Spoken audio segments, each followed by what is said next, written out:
另外，李宗翰伫总集村成立一摆防灾救灾经验拍算制定相关主题条例来规范，特别是发放慰问金的时机，希望第一时间就先发来解决灾民民生问题。第二阶段则以受损的分级来发补助金，甲市长有一番的讨论。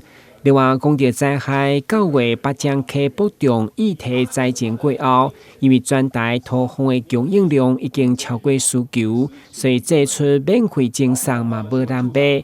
议员都来要求市府加强宣传，让民众拢知影。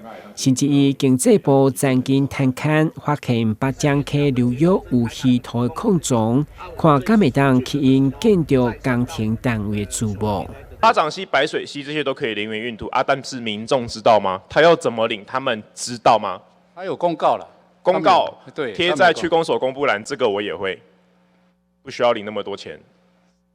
怎么做？这个建筑工会跟这些有建案有需要，还有公共工程的，当然是由中央跟地方，尤其我们自己有需要土的，马上就处理，那可以开始动作啊，而且透过新闻的发布。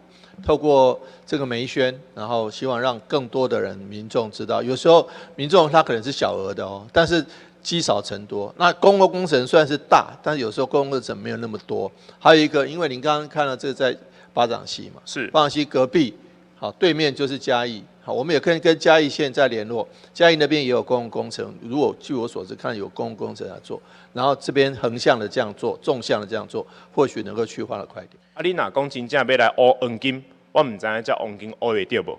但是之前中研有一份报告，我们巴掌溪流域到我们积水溪流域是稀土台湾含量可能最高的地区，而且你规起来开这稀土好啊。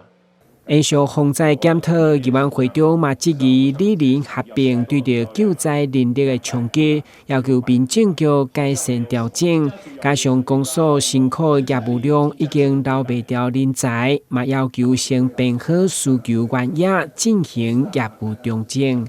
带来新闻，古文集林英庚采访报道。